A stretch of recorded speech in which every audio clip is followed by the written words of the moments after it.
Bienvenidos al ciclo de debates Sustentabilidad y Desarrollo, una perspectiva multidisciplinaria para una nueva agenda. Y muchísimas gracias por estar acá y porque nos están apoyando en el primer día. Esperamos que la idea es organizar una charla el primer martes de cada mes sobre distintos temas que son centrales a la agenda de desarrollo de América Latina, creemos, y también controversiales. Entonces, se nos ocurrió que era muy importante organizar una actividad en la cual podamos contrastar distintas perspectivas de distintas miradas disciplinares a los distintos problemas que nos parecieron importantes. Y la idea es generar algún tipo de diálogo entre estas diferentes perspectivas de estas diferentes disciplinas y tratar de ver si podemos con eso llegar a nuevas preguntas y nuevas sugerencias en términos de tanto agenda de investigación como políticas. Nos interesa mucho generar algún tipo de resultado, de output que se puede utilizar obviamente para la formulación de políticas en América Latina. Bueno, la idea entonces es sobre cada tema que hablen desde distintas perspectivas y después que se genere un debate entre los presentes en relación a las perspectivas que se discutieron acá. Entonces, también contarles que esto formamos parte de una iniciativa global que se llama STEPS, que es un grupo que trabaja sobre temas de sustentabilidad y que está sugiriendo la importancia de analizar muchos de los problemas que tienen que ver con el desarrollo y la sustentabilidad, considerando alternativas, considerando distintas posibilidades o caminos para el desarrollo.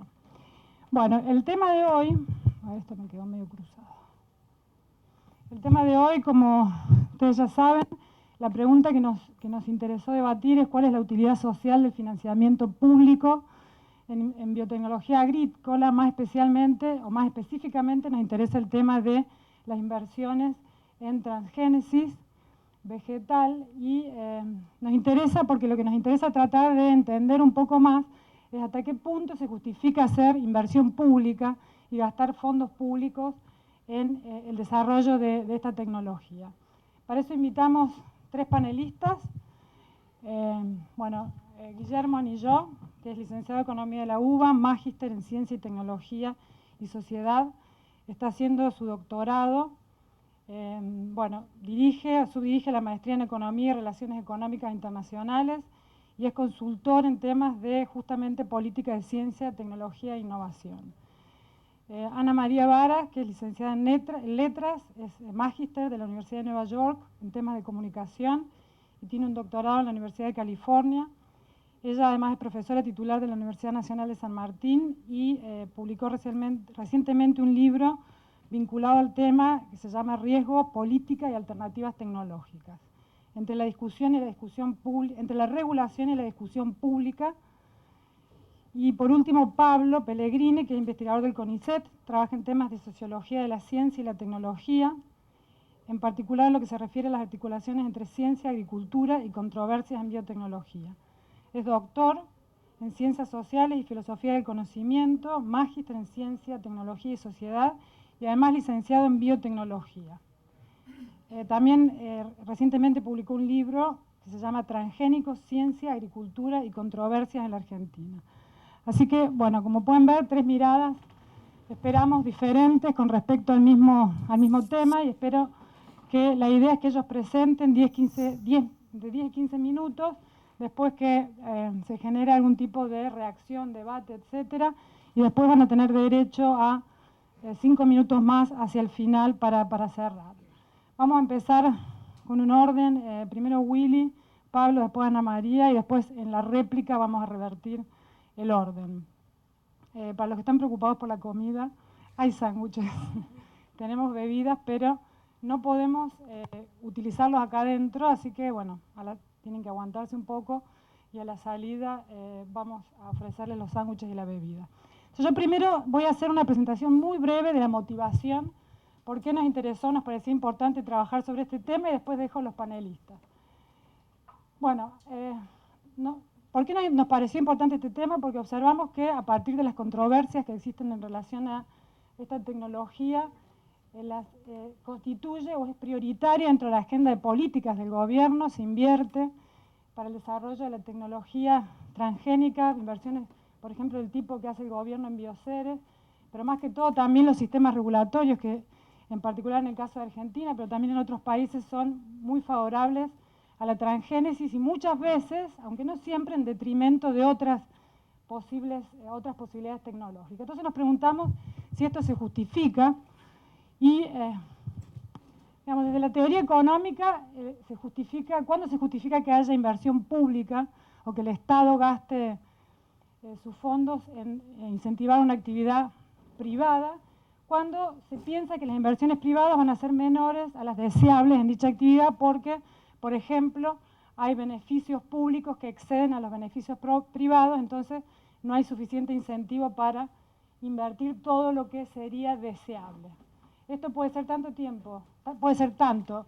desde un punto de vista estático o dinámico, porque se puede pensar que van a haber beneficios en el futuro que no sean percibidos en el presente, y entonces se justifica que se use dinero público en representación del público, de la sociedad, para financiar esa actividad. Bueno, en el caso de la transgénesis, ¿qué sabemos? Sabemos que claramente hay beneficios privados.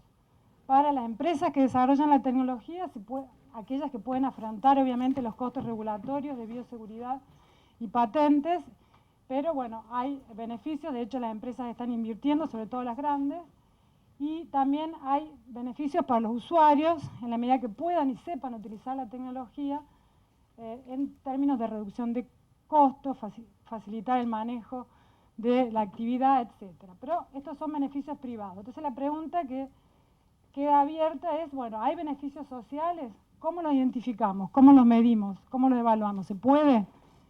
¿O estamos hablando solamente de expectativas? Típicamente cuando hay inversiones en ciencia, inversiones en tecnología, un gran componente de los beneficios esperados tiene que ver con expectativas, pero entonces la pregunta es ¿de quién? ¿De quién son esas expectativas? ¿A quién representan? Además también tenemos costos sociales importantes. Para muchos las tecnologías transgénicas pueden tener efectos irreversibles sobre la salud y el medio ambiente. Muchos dicen eso, muchos dicen que no, pero hay muchos que dicen que sí. Después, en el contexto institucional existente, favorece obviamente la concentración económica y en el caso de los países en desarrollo, la concentración en empresas que son ajenas, empresas multinacionales. Y esto a su vez tiene efectos dinámicos, obviamente, sobre el sendero de desarrollo de la industria, el sendero evolutivo de la industria.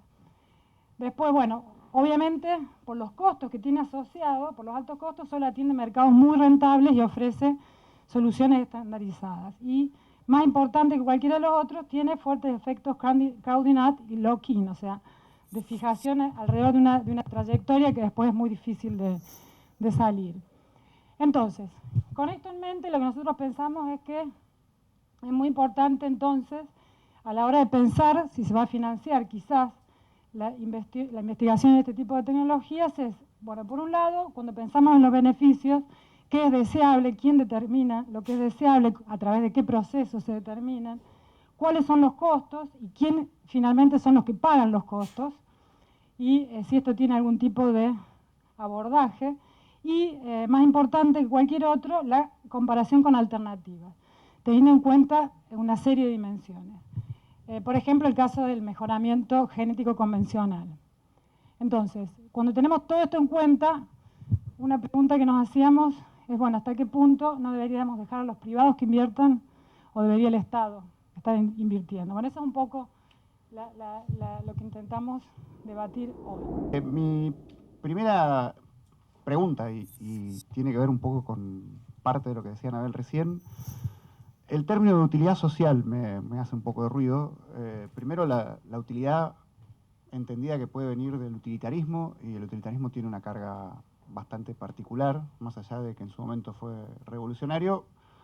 Me parece que quizás entendiendo hacia dónde aplica la idea de utilidad social, que no está bastante cercana al utilitarismo, sino que más bien vendría desde una posición de desarrollo y preocupación por los desplazados, me parece que habría que revisar si la utilidad es lo más pertinente o no, cosa que creo que más adelante vamos a volver a decir algo sobre esto. Y yendo a lo social, pensando en qué grupo dentro de la sociedad es la que se beneficia o no con la aplicación de una tecnología determinada o el desarrollo de una aplicación determinada, siguiendo el lineamiento de lo que decía Anabel, entendiendo como que la inversión pública es deseable en aquellos casos en los que la inversión privada no contempla ciertas externalidades positivas y por lo tanto hay que ayudarlo desde el Estado, me hace preguntar para quién sería esa utilidad social. ¿Cuál es el agente social en el cual estamos pensando que el para quién va a ser beneficioso o no? ¿No? Y eso me parece que es un debate bastante complejo y por eso parte de las evidencias que quiero mostrar creo que también llevan a pensar eh, la foto en todo caso un poco más larga. Porque en general el otro problema que hay es que no hay soluciones unívocas o respuestas que tengan una sola dimensión. En este sentido es, ¿para quiénes? Estamos pensando en un pequeño, mediano o gran agricultor, en el caso particular de la agricultura. Estamos pensando en una población rural o urbana, pensando en los desplazados o en los que están en la urbe. Estamos pensando solo en la realidad local argentina, en Latinoamérica, en el mundo en general. Digamos, me parece que también ese problema de a quién está atendiendo la utilidad social o para quién va a ser útil este desarrollo de esta tecnología también hace difícil delimitar ya desde el vamos en quién estamos pensando. Segundo, eso sería en el quién, el qué. ¿Existen otras opciones? ¿Qué costos y beneficios traen las mismas? Anabel lo planteaba ya en su esquema y a mí también me genera la duda del contrafáctico, digamos. Hoy tenemos una tecnología o un paquete tecnológico que ha primado, que se ha impuesto.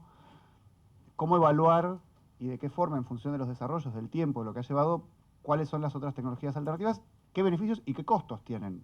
Porque también probablemente todo tiene su costado positivo y su costado negativo. Y segundo, y eso se acerca un poco más quizás a algunas de las cosas que yo podría decir que tengo un poco más de experticia, es cómo lo medimos.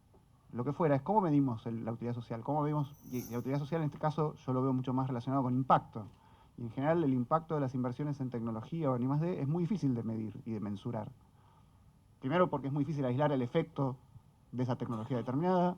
Segundo porque es difícil determinar la población en la cual se genera o no esta situación, este beneficio.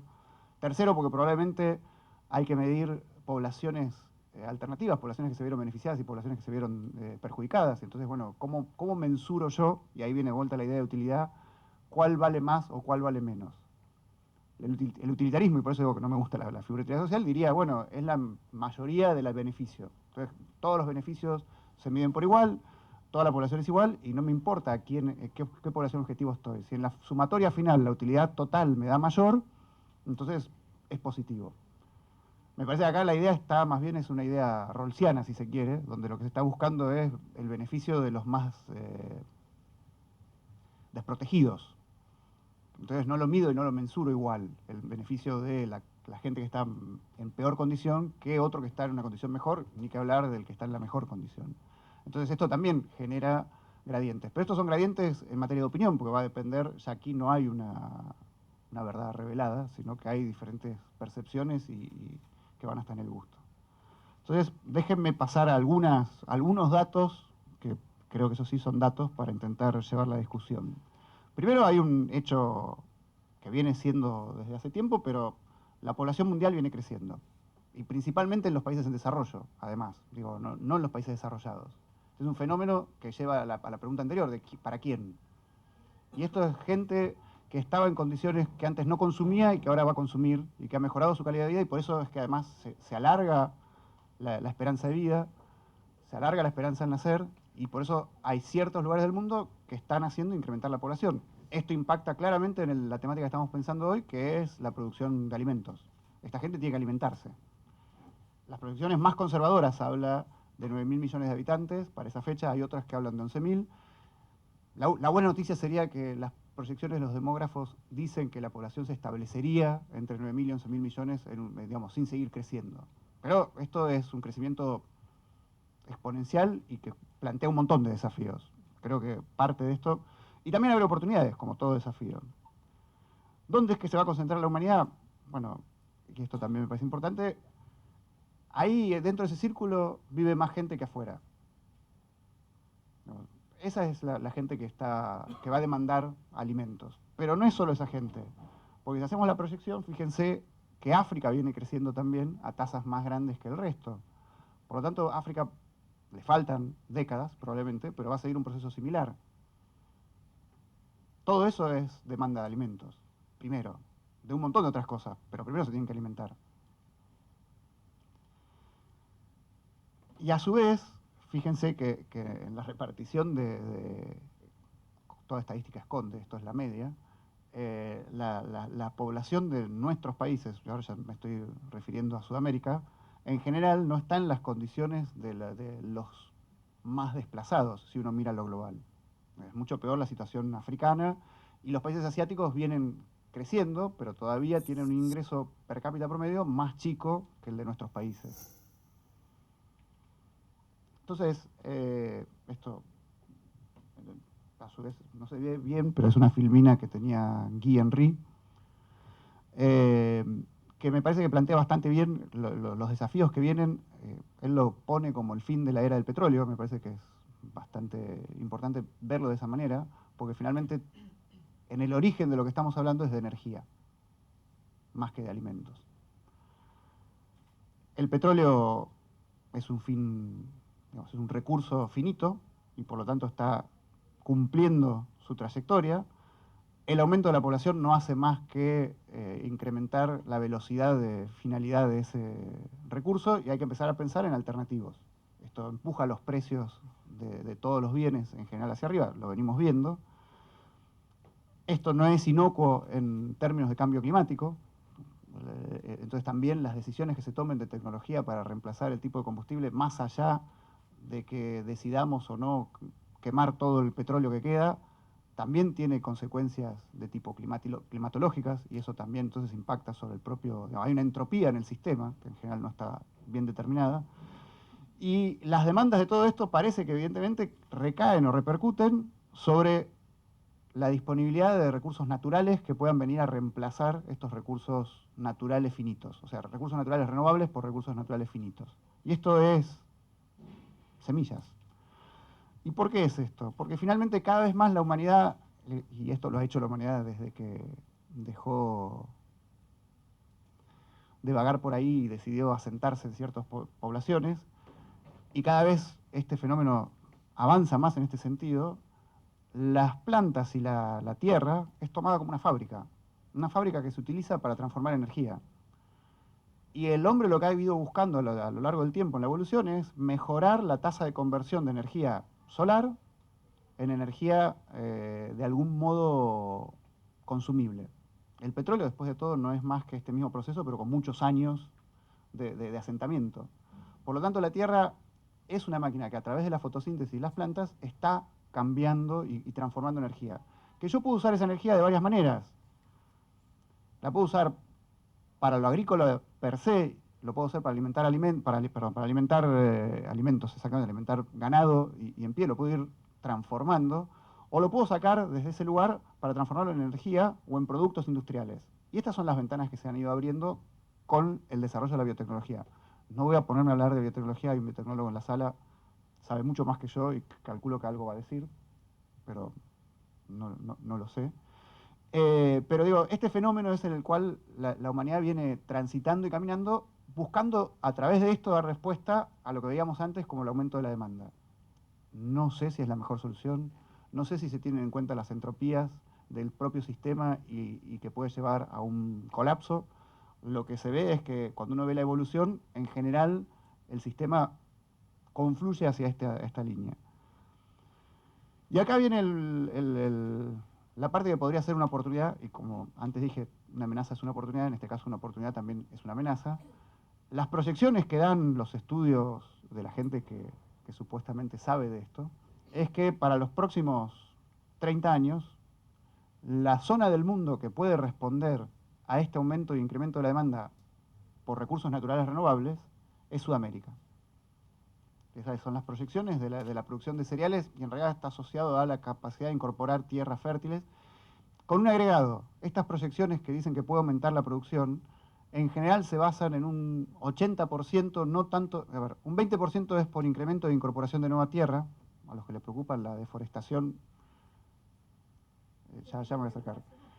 Deberían preocuparse más, pero no es que el 100% de esa expansión va a ser sobre bosques, sino que la proyección dice va a ser aumento de productividad, en todo caso acá viene la preocupación para los que se preocupan por los transgénicos, va a ser por aumento de productividad sobre la propia explotación de lo que ya hay. O sea, se proyecta que va a mejorar aún más la tecnología vigente sobre, y esto no es solo transgénesis, sino todo lo que es la familia de transgenia, pero por modificación de semillas, plantas y cultivos.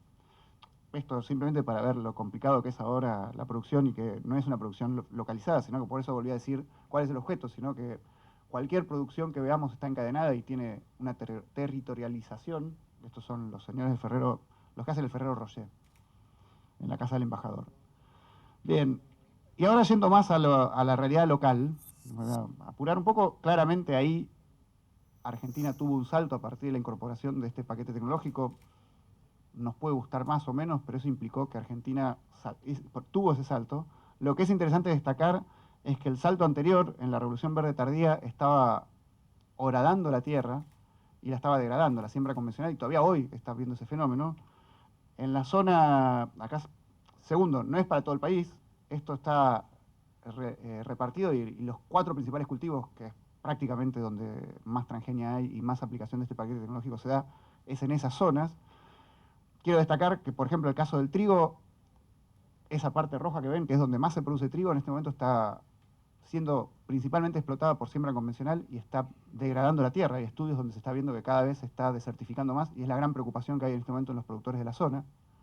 Eso quiere decir que están quemando el recurso como si fuera petróleo, y entonces están viendo cómo pueden pasar a un cultivo y un manejo de cultivos de otra forma. Y por último quiero hablar un poco de algunos numeritos, en función de que, porque hay una presunción, me parecía en las preguntas, como que hay mucho gasto público en este tema, y hay mucha inversión pública en la Argentina. Evidentemente para la Argentina es alta, pero fíjense, para el año 2012, Monsanto no es la empresa que más gasta en I+D en esto, Syngenta gasta un tercio más, por lo menos, en I+D en estas actividades. En el reporte cuatrimestral daba que últimamente estaba gastando incluso el doble, un 50% más. Gasta 1.517 millones de dólares. Si tomamos el dato del gasto en I+D de toda la Argentina, privado y público, para todas las actividades, en el año 2012, y tomamos como válido ese dato del Ministerio de Ciencia y Tecnología, que para mí tengo mis reservas, dado que hay un salto bastante importante entre el 2011 y el 2012 que no sé cómo se explica, pero lo tomamos como válido, y lo tomo al dólar blue, permítanme, para hacerlo comparable con el anterior, es prácticamente el mismo valor que Monsanto gastó en el 2012. Una empresa, para hacer productos biotecnológicos, gasta lo que gastó Argentina en su conjunto para I+D, no para transgenia. Si además separo este gasto, más o menos, sería unos 11, de esos 16, hay 11.000 millones que se reparten entre ciencias agrícolas, ingenierías y ciencias naturales y exactas. Podemos conceder que de eso un tercio se dedicó a biotecnología, si fuera, digamos, es mucho para lo que fue la inversión argentina, pero digo, aún haciendo esa concesión, que sería enorme, estamos hablando de 3.500 millones de dólares destinados a gasto en I+D en biotecnología, lo cual marca la pauta que por más que sea mucho para el país, y es un gasto público que hay que tener en cuenta, es muy poco en el universo de lo que es el mundo de la biotecnología hoy. ¿Se cierra? No, sería mucho peor. Yo estoy diciendo, haciendo una salvedad. Monsanto es biotecnología y más bien vegetal. Ahora, yo estoy diciendo, del gasto de Argentina, no tengo el dato de biotecnología agrícola. Estoy siendo muy generoso y diciendo, si asumimos que habría que checarlo muchísimo más. Estoy seguro que es muchísimo menos, digo, que el dato. Pero para hacerlo comparable y decir, bueno, vamos a hacer... Yo creo que si llega a los 1.000 millones es mucho. Pero bueno, nada más para seguir dimensionando además el tamaño del sector en la Argentina. Esto es la segunda encuesta, es un trabajo que hicimos con Roberto en la oficina de la CEPAL. Estos eran los sectores que dividimos. Fíjense que a lo que nos estamos refiriendo, algo de inoculantes y sobre todo la parte de semillas, es lo que uno podría vincular a la problemática que estamos discutiendo hoy. Nada más para poner, hay 120 empresas, fíjense que de semillas que hacen transgenia hay 14 identificadas, más las 29 inoculantes, digamos, como vinculadas al sector. Claramente lo importante es que las de semillas son las que más están gastando en biotecnología, en todo lo que es el espectro de biotecnología en el país, por eso digo que por lo menos podría decir que es el sector donde más se invierte. El otro dato que me interesaba poner es el sector de biotecnología. Dijimos que era este sector, gran parte es la parte de transgenia o biotecnología vegetal, perdón. Tiene una dimensión parecida a la producción de carne de pollo, a la de biocombustibles, es más que el sector de maquinaria agrícola, digamos, un sector no despreciable en cuanto a tamaño y además que viene de una dinámica creciente. Es un sector que gasta bastante en I+D en relación a sus ventas, pero no sobre el total, digamos, ahí podemos tener el sector privado, ¿eh? Pero a su vez, esas 120 empresas, comparado a lo que es la dimensión del mundo, tampoco es una cosa muy significativa. Entonces, simplemente para cerrar, creo que más o menos puedo un minuto más, puede que sea mucho el esfuerzo para nosotros, puede a su vez que nuestro esfuerzo es muy pequeño en función de lo que pasa en el mundo. Entonces yo agrego otra pregunta más todavía, es, dada la utilidad social, que podemos después discutir a quién impacta y cómo es y qué favorece, el mundo está moviendo hacia ese lugar, nosotros podemos estar ajenos a lo que pasa en el mundo o no. Y en función de eso, ¿qué potencial tenemos para competir en ese mundo? Dado los tamaños y las relaciones en las que estamos. Una de las primeras cosas que me motivaba, digamos, la convocatoria a esta charla tenía que ver con, probablemente no en este ámbito en particular, pero en general es como, no es lo primero que uno piensa cuando uno habla de producción agrícola o el campo en general, de pensar la biotecnología y pensar la tecnología en términos generales. Es decir, cuando uno habla de campo, en general piensa en cultivos, alimentos, movimientos sociales, problemas, distintas cuestiones, pero no es algo que uno vincule directamente a la tecnología. Y probablemente porque la producción agrícola no sea el sector más tecnologizado de todos, pero sin embargo sí tiene una implicación tecnológica desde hace bastante tiempo, digo, desde el siglo XIX, la incorporación de maquinaria, eso produce un cambio social importante en la estructura social del sector, pero también cambios obviamente en la estructura productiva. Y desde ahí en más, digo, los cambios en la década del 30 con el maíz híbrido, los cambios con la revolución verde, el uso de herbicidas, insecticidas, fertilizantes, etcétera, todo eso hace que de alguna manera la tecnología esté envuelta en general en todos los procesos de producción agrícola. Mucho más recientemente entonces también la biotecnología, en particular a través de los transgénicos. Todo esto de alguna manera quiere decir, como decía Willy, que en la economía a nivel global, en la producción agrícola está llena de tecnología. No creo que eso haga que sea inevitable utilizar transgénicos, ni que sea inevitable utilizar tecnología en general. De hecho, uno puede encontrar que hay sectores, digamos, que producen cierta agricultura más bien sin utilizar transgénicos y sin utilizar diversas tecnologías. En general, los tipos de producción más bien orgánico, agroecológico, etcétera, se definen en buena medida por el no uso de por lo menos ciertas tecnologías. Y esos nichos, digamos, sobreviven, es decir, hay mercado para esos nichos. Pero me parece que en general se trata de nichos más bien acotados, nichos que precisamente por no usar tecnología tienden a ser productos un tanto más caros, ¿sí? Porque su productividad es menor, pero hay, en la medida en que hay sectores sociales dispuestos a pagar, en todo caso, un diferencial por esos productos que eventualmente, digamos, gozan de cierta imagen o de mayor calidad o lo que fuera, esos nichos pueden subsistir. Digo, por ejemplo, Brasil, que es el segundo productor mundial de transgénicos en la actualidad, el Estado invierte e incentiva un montón el uso de esa tecnología, pero al mismo tiempo, paralelamente, dispone de fondos en particular para financiar y subsidiar sectores que producen agricultura orgánica. Es decir, mantiene esos nichos al mismo tiempo. Lo que quiero decir es posible pensar otro tipo de producción agrícola, pero me parece que en el marco de una economía globalizada son nichos mucho más puntuales y acotados. Ahora, en particular, entonces, yendo a la cuestión de los transgénicos, es una tecnología que está, pero ¿quiénes son los que la crean? Básicamente son las 6 grandes transnacionales del sector, Monsanto, Syngenta y las otras 4, ¿sí? El hecho de que sean solamente esas grandes transnacionales las que crean a nivel global, y por lo tanto en Argentina también los cultivos transgénicos que circulan, tiene una serie de consecuencias.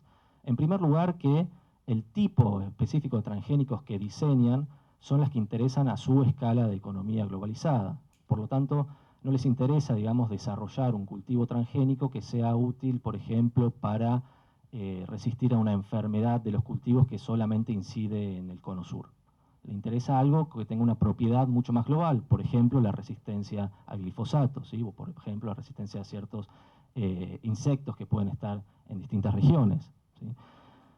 Además, por supuesto, de que las actividades de investigación y desarrollo las llevan adelante solamente en sus laboratorios centrales, con lo cual hay poco aprendizaje también en ese sentido en estos lugares.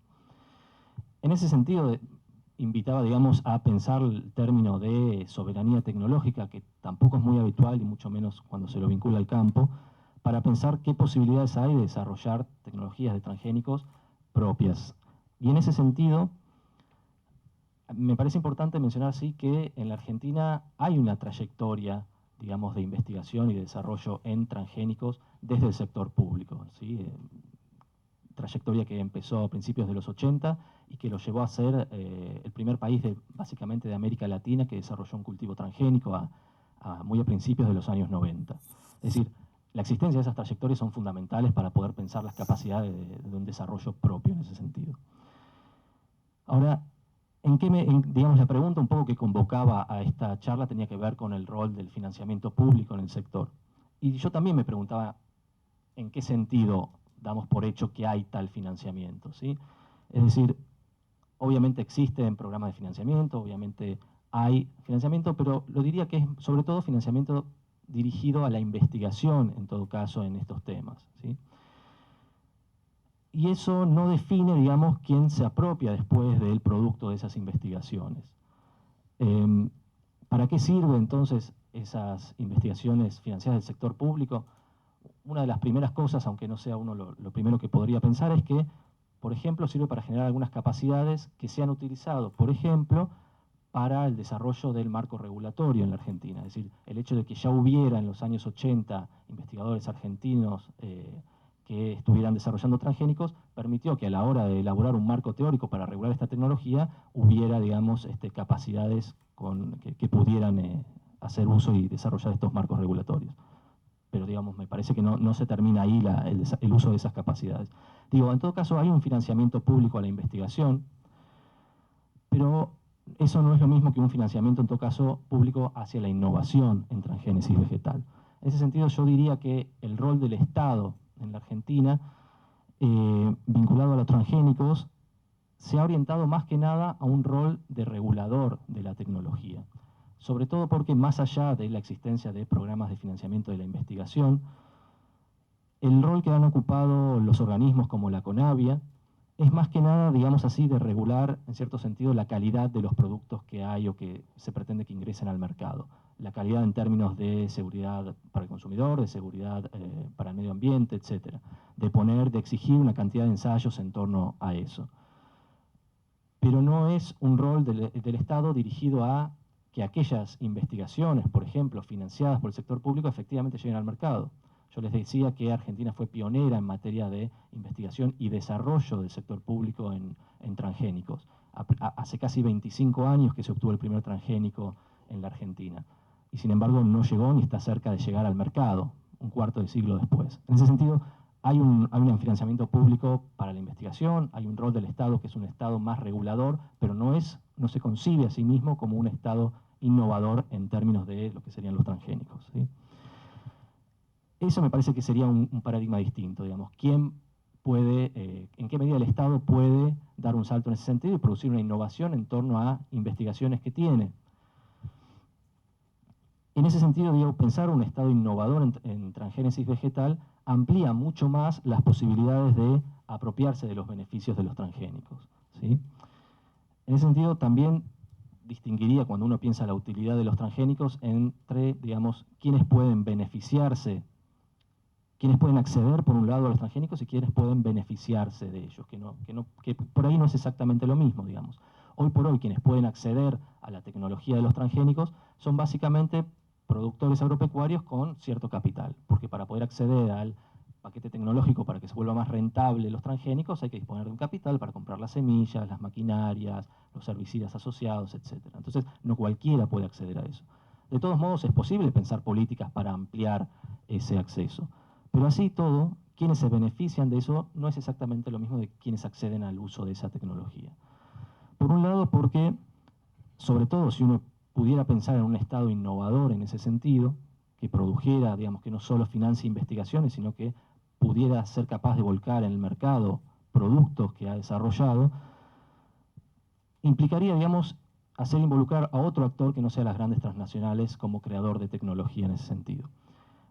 Hay algunos, por ahí, ejemplos que no se acercan a este rol innovador, pero que más o menos uno podría tratar de aproximar. En años recientes hubo una investigación dirigida por un laboratorio de la Universidad del Litoral, encabezado por Raquel Chan, en asociación con el CONICET y con una empresa, donde finalmente, digamos, obtuvieron la patente de un gen que otorga resistencia a sequía. Básicamente lo que permitiría es cultivos que pudieran desarrollarse en zonas muy secas o con alta salinidad. Y ese gen fue patentado en otros países, sobre todo en Estados Unidos, en China, en India, etc. Es decir, si uno pensara que eventualmente en el futuro haya empresas quizá o productores después de esos países que quisieran hacer uso de esa tecnología patentada, eso implicaría el ingreso de divisas para el CONICET, para este laboratorio, etc. Es decir, y eso implicaría, solamente eso implicaría repensar los beneficios, digamos, de una tecnología. Un Estado que de pronto recibe ingresos, incluso por usos de una tecnología que se usa en otros países, pero que fue desarrollado acá, permitiría, digamos, redistribuir los beneficios, por ejemplo, de los transgénicos. Es difícil que eso mismo ocurra hoy en día, porque como les decía, son las grandes transnacionales básicamente las que han creado los transgénicos que circulan en el mercado hoy en día. Y la posibilidad del Estado de apropiarse de esos beneficios es mucho más difícil, ¿sí? Porque disputarle los beneficios a las empresas, bueno, es complejo, y disputar sobre todo los beneficios del sector agropecuario también es complejo. Así todo, digo, la posibilidad entonces de que el Estado innove en esos productos amplía los márgenes de la posibilidad de apropiarse de esos beneficios y por lo tanto de redistribuir en función de otros actores que puedan beneficiarse de eso. Yo pedí ser último porque como una de las consignas de la invitación tenía que ver con tratar de generar un diálogo, quería escuchar también digamos, la presentación en general de la propuesta y lo que podían decir los acompañantes. Y lo hice con un poco de astucia porque también fui la última invitada. En mi lugar había sido invitado, me comentó Patrick, Andrés Carrasco. Y entonces me pregunté de alguna manera en qué sentido Andrés Carrasco y yo teníamos alguna semejanza. Me imagino que todos tienen presente que Andrés Carrasco es un ex presidente de CONICET, que trabaja en embriología y que hizo un estudio muy difundido sobre, a partir de su especialidad, que es el desarrollo temprano del embrión. Él no es un toxicólogo, pero sí trabajó en su especialidad para ver los efectos tóxicos del glifosato, que es, como sabemos, el herbicida utilizado en esas casi 20 millones de hectáreas que tenemos dedicadas a soja transgénica en la Argentina. Bueno, fue el centro de una polémica, etcétera. Es interesante que no es de ninguna manera Carrasco un investigador, no es un maverick, no es un loco suelto, forma parte del sistema. Lo hizo de todas maneras un poco, digamos, a su propio riesgo. Sabemos que tuvo algunas respuestas un poco subidas de tono de parte del ministro Barañao, que es del área de la biotecnología. De todas maneras, ese trabajo, y en ese momento, cuando él hizo ese trabajo, estaba asesorando al Ministerio de Defensa, la ministra en ese momento era Garrer. Es decir, hay algo interesante en la posición de Carrasco en relación con la producción de conocimiento científico, si podemos considerar que el conocimiento científico que produjo Carrasco es financiado por el Estado o no. Parece obvio que sí, es un investigador de CONICET. Ahora lo hizo por fuera, supuestamente, de la agenda dominante, que aparentemente, digamos, en la Argentina yo disiento en la apreciación de Pablo, entiendo que es una cuestión más bien de matices cuando dice que la posición del Estado argentino fue de regulación de los transgénicos. Está bastante claro y me parece que hay más acuerdo en la bibliografía sobre que la posición del Estado argentino, liderada claramente por la Secretaría de Agricultura, luego Ministerio, fue de promoción como un Estado puede promocionar y como un Estado de un país semiperiférico puede promocionar, que no es solamente financiando la investigación en transgénesis, sino colaborando con el montaje del sistema regulatorio, ¿sí? Hay una innovación que llega a la Argentina y es necesario que sea regulada, es funcional a las empresas que traen esa nueva tecnología al mercado argentino que la tecnología sea regulada, lo contrario sería disfuncional, y en general, digamos, se alineó más o menos, digamos, consciente o inconscientemente con esas fuerzas que eran muy poderosas y que llegaron a la Argentina en el momento, digamos, en un momento en que además la iniciativa privada era especialmente valorizada, ¿no? Pero alguien dijo, a alguien escuché decir, Felipe Solá iba caminando y se tropezó con una plantita de soja transgénica. En ese sentido, digamos, no había una planificación. Y sí, claramente había una comunidad de biotecnólogos y había una preocupación en relación con la regulación en función de un incidente que había ocurrido, de investigaciones que se estaban haciendo sin ningún control y potencialmente muy riesgosas en relación con el desarrollo de una vacuna, en fin, una historia que todos habrán escuchado alguna vez. Es decir, había una comunidad de biotecnólogos que tenía una noción del riesgo potencial o de la necesidad de regular la tecnología, eso estaban las capacidades como ha publicado repetidamente y defendido repetidamente, y con lo que coincido, Moisés Burachí, que fue uno de los, digamos, una de las personas claves en el montaje del sistema regulatorio, es decir, de la CONAVIA. Estaban las capacidades científico-tecnológicas para poder montar un buen sistema regulatorio, eso es real, y ahí también hay un papel del Estado en relación con la incorporación de tecnologías, y no me desdigo, digo, fuimos como Estado, fuimos como país, fuimos promotores de la biotecnología, de la incorporación de biotecnología, estaban las capacidades para hacer eso. Y vuelvo entonces a la mención de Carrasco, y entonces donde me parece que Carrasco y yo tenemos un punto de contacto fuerte es que Carrasco claramente representa, en mi análisis, un investigador que se dedica a hacer ciencia no hecha, que es un concepto que Anabel Marín me escuchó repetir, y yo le escuché a ella una ponencia muy interesante en el Congreso del año pasado de Comunicación Pública de la Ciencia en Rosario. Ciencia no hecha es una categoría desarrollada desde los estudios sociales de ciencia y la tecnología que tiene que ver con la sistemática no producción de conocimiento, puntualmente las ausencias de conocimiento que podrían haber ayudado a un movimiento social que se siente afectado por la incorporación de determinada tecnología o el desarrollo de un proyecto científico-tecnológico, el conocimiento que hubiera ayudado a ese movimiento social a oponerse o, digamos, a presentar sus objeciones y sustentar en términos técnicos su oposición a este desarrollo científico-tecnológico por el cual se sienten afectados. Dicen Frickel y David Hess, dado que las élites fijan las agendas tanto para las fuentes privadas de financiación como para las públicas, y dado que el conocimiento científico necesita dinero, hay una tendencia del sistema a producir conocimiento que benefician o que están alineados con los intereses de las élites.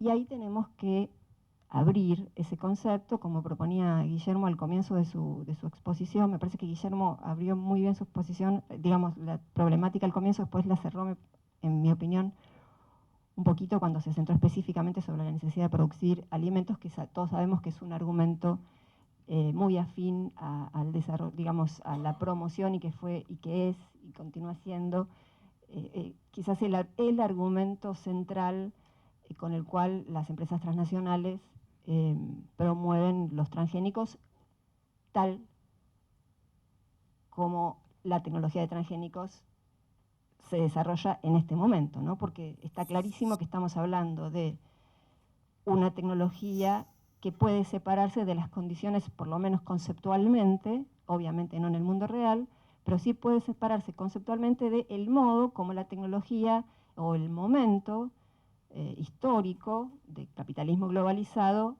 de régimen de privatización de conocimiento globalizado, como dicen algunos autores de los estudios de la ciencia y la tecnología, en que esa tecnología se desarrolla, ¿no? Una cosa es la transgénesis, por lo menos conceptualmente puede distinguirse del hecho de que la transgénesis llegue, digamos, se desarrolle, coincida su desarrollo con un régimen de privatización globalizado, que es de lo que estuvimos tácitamente hablando todo el tiempo. Estuvimos hablando que los transgénicos los desarrollan transnacionales.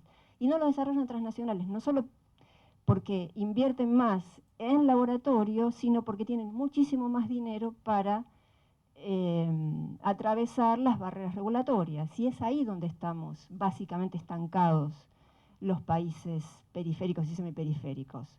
China atraviesa las barreras regulatorias, no tiene problema. Y de hecho China acaba de usar su barrera regulatoria para pararle embarques de maíz a Estados Unidos. A Estados Unidos, ¿sí? Estados Unidos perdió su cuota de mercado de maíz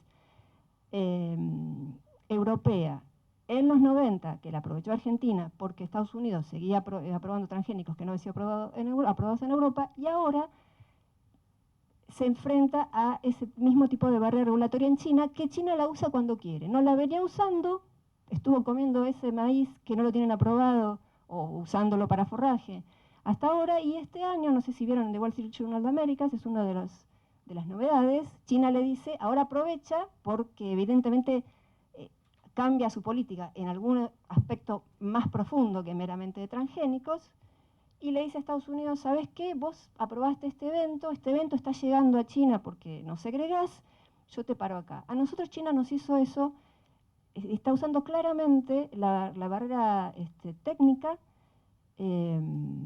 como barrera comercial, como nos hizo a nosotros en 2010, cuando, como resultado de la crisis, nuestra Secretaría de Comercio le puso límites al ingreso de productos chinos, temiendo que se viniera para acá todo el excedente que no iba a Estados Unidos, y China nos recordó que tenía una cláusula técnica por la cual el aceite de soja que nosotros exportábamos no podía tener más que un residuo de solventes que era técnicamente ridículo alcanzar, ¿sí?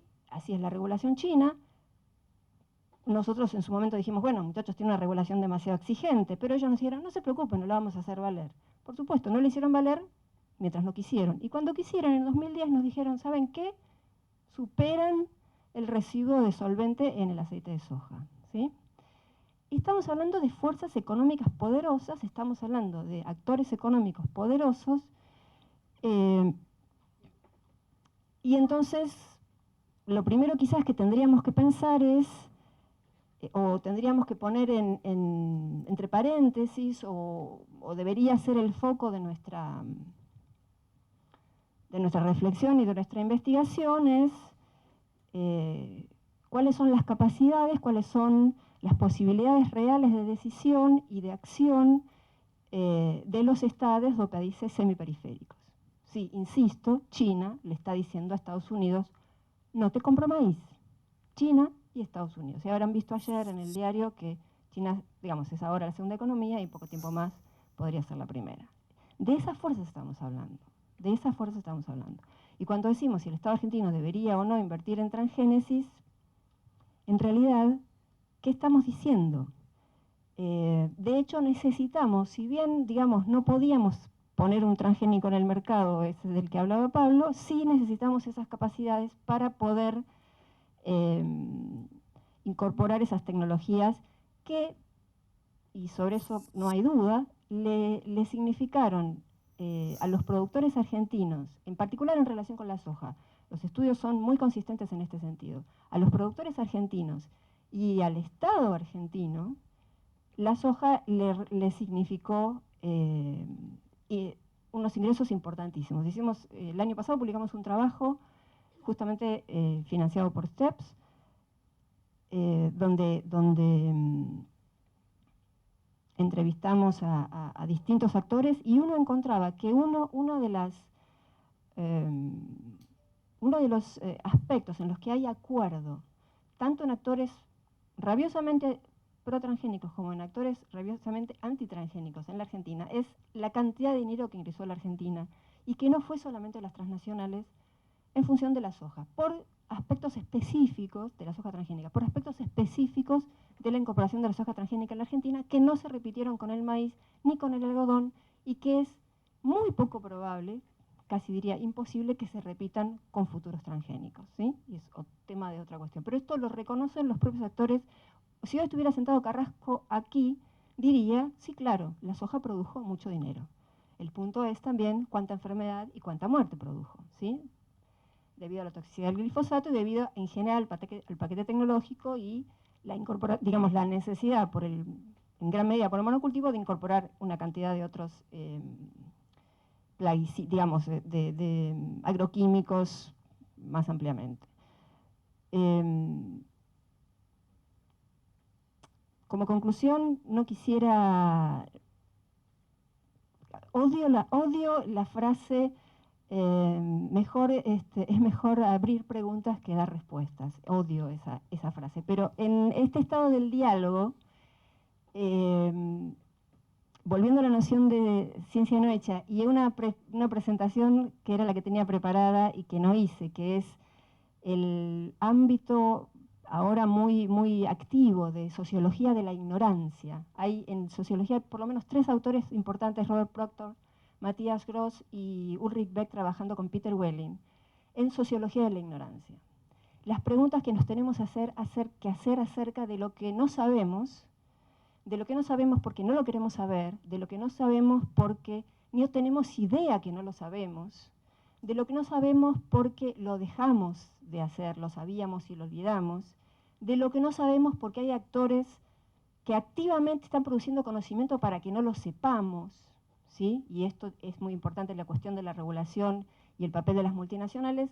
Está bastante demostrado en el caso, por ejemplo, de las compañías tabacaleras y de las compañías farmacéuticas, que son transnacionales gigantescas como las biotecnológicas, que han producido conocimiento deliberadamente para desviar la relación, por ejemplo, entre consumo de tabaco y cáncer de pulmón, ¿sí?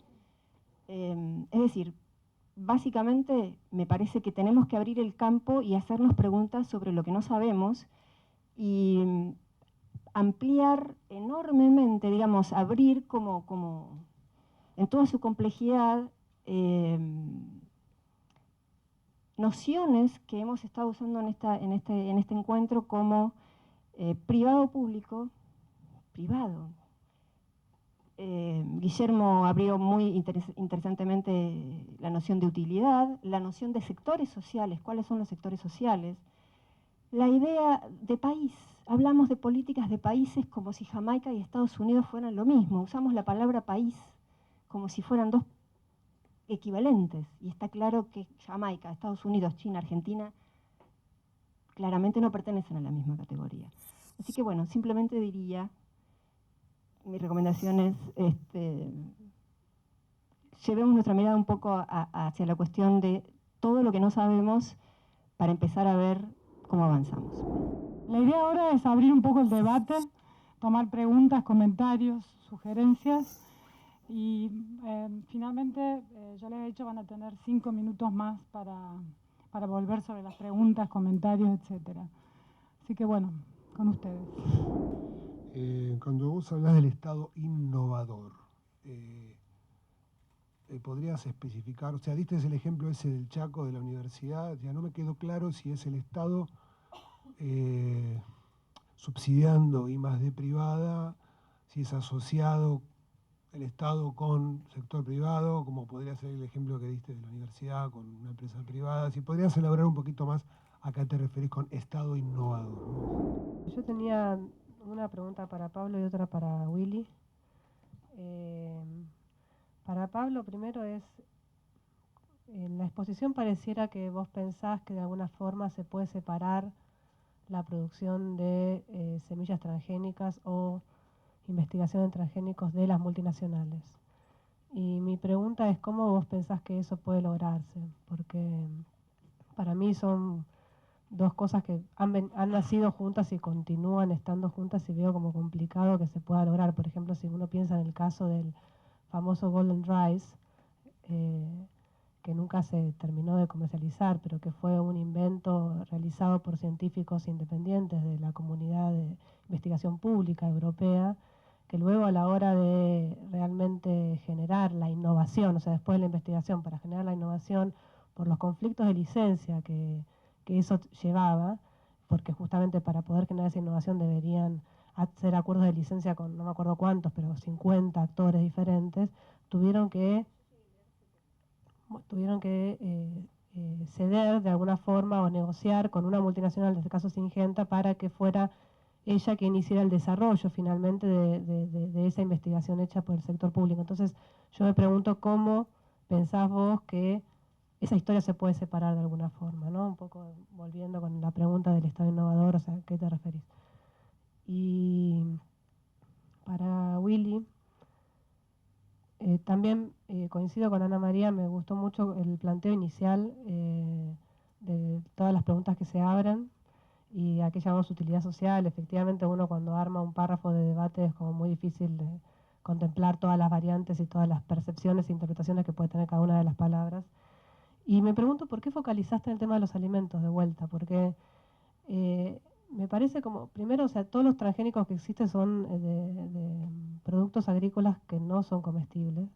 Yo entiendo que entran en la cadena de alimentación y demás, ¿no? Pero ¿cómo asociás vos el hecho de que Argentina, no sé, o cualquier otro país que produce transgénicos, Argentina en particular, esté liberando tierra para la producción de soja transgénica, que se produce en un 50% de la superficie agrícola argentina, que eso claramente expulsa la producción de otros alimentos que sí se consumen localmente, claramente la ganadería, por ejemplo, pero también otras producciones regionales? Entonces, ¿cómo haces esa asociación es global? O sea, ¿cómo estás pensando ese? O sea, problematizar, me parece como que problematizaste muy bien la discusión al principio y luego te fuiste por un camino que no está bien problematizado. Entiendo cómo pensás vos el tema de los alimentos y la relación de alimentos y transgénicos. Willy, quiero ver si entendí bien, porque coincido que la parte de utilidad social estuvo buenísima. Yo entiendo de la presentación, por ahí no es lo que quisiste transmitir, pero es lo que yo entendí, que la situación mundial por la necesidad de aumento de población, necesidad de alimentos, de energía, nos lleva a la transgenia necesariamente, pero que como Argentina invierte tan poco en términos públicos y privados, que no nos preocupemos, porque en realidad invertimos tan poco en transgenia, que no sería como un problema. Como que vino la discusión de la importancia de la transgenia y después lo poco que Argentina invierte en transgenia. Entonces no entendí ahí cómo se amalgaman los dos argumentos. Tengo una pregunta en realidad para los tres, un poco usando el concepto este de ciencia no hecha que introdujo Ana María. ¿Hay suficiente evidencia o sabemos, hay suficiente evidencia que nos permita decir que todo el crecimiento que hubo en la producción agropecuaria, o más específica en el caso de la soja en Argentina, o incluso en otros países, tiene que ver con la introducción de la transgenia? ¿O es una percepción? ¿Hay suficiente evidencia que nos permita decir esto? Sobre todo, por ejemplo, si comparamos con casos como el de Brasil, donde hubo aumentos en momentos en los que no se utilizaba transgénesis, y además, de nuevo, preguntarnos qué tipo de evidencia y qué tipo de ciencia está respaldando esos argumentos, porque bueno, me sorprendió que Ana María dijo que en eso parece haber bastante consenso, y además porque sabemos que también hubo otras tecnologías de mejoramiento vegetal que fueron utilizadas durante el mismo tiempo, durante el mismo periodo que se introdujo la transgénesis, y que potencialmente pueden haber tenido un efecto similar, pero que no tenemos registro siquiera de cuáles fueron esas mejoras, porque las semillas son clasificadas en transgénicas, no transgénicas, pero las semillas transgénicas tienen un montón de otras mejoras de las cuales tenemos muy poco registro. Entonces me pregunto hasta qué punto esa evidencia realmente que es tan fuerte acá y que además está circulando por el mundo, está sustentada. Sí, digamos, con Anabel compartimos una mesa en el Copusí y ella hizo una presentación muy interesante sobre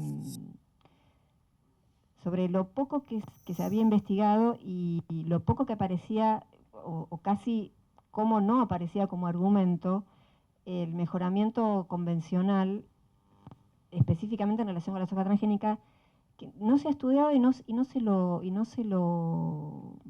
usa como argumento, y la realidad es que está a la vista. O sea, cualquiera de los actores argentinos que hablan a favor de la biotecnología agrícola, que uno podría poner en ese polo, saben perfectamente, porque le dieron un premio, por ejemplo, a Rodolfo Rossi de Nidera, que fue el fitomejorador que creó las primeras variedades súper exitosas de soja transgénica adaptadas en todo el país, digamos, y eso se hizo por medios convencionales. Básicamente hoy el mercado de semilla legítima, digamos, de soja, se lo reparten en una proporción que en este momento creo que es mayor para una empresa argentina, que es Don Mario, y luego sigue Nidera. Don Mario le ganó, es una empresa de Chacabuco, y lo que hace Don Mario es mejoramiento convencional. Le agregó al evento mejoramiento convencional para adaptarlo a distintas condiciones del país. Y además le agregan mucho acompañamiento técnico. Hasta, digamos, cuando ellos venden sus semillas, dicen, bueno, los surcos tienen que ser así, incluso han traccionado la industria de maquinaria agrícola, y eso realmente está ahí, no es que está oculto, pero no se ha estudiado suficientemente, y eso es desarrollo convencional. Y lo interesante es que en parte se debió a un efecto del azar, que fue que Monsanto no pudo patentar acá la soja RR porque la tenía Nidera, porque Nidera tenía acceso al evento legítimamente, porque había participado una empresa que Nidera compró, que es Agro, y en ese equipo Rodolfo Rossi, del desarrollo. Así que claramente eso es algo que no se ha estudiado suficientemente, aunque está, no hay más que raspar y se sabe, lo sabe cualquiera.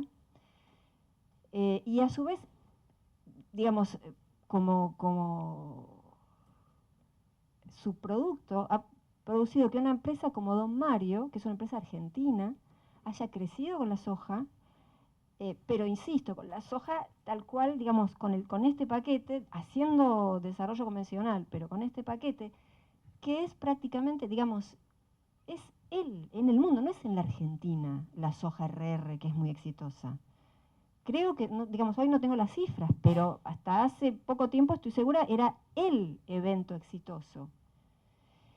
Obviamente adaptado a cada lugar por desarrollo convencional. Bueno, Don Mario hoy no es una empresa solamente que vende soja acá, sino que tiene el 50% del mercado de soja transgénica del sur de Brasil, y este año iba a empezar a vender en Estados Unidos y se está expandiendo por todo el mundo. Y ahora está haciendo compras de acuerdos con empresas francesas sobre trigo, etc. O sea que ahí hubo algo que pasó muy interesante para analizar qué fue lo que pasó, donde hubo una incorporación de un transgénico que se pudo aprovechar, pero hubo un agregado enorme de conocimiento local, y imagínense, digamos, la cantidad de puestos de trabajo generados de alta calificación, ¿no?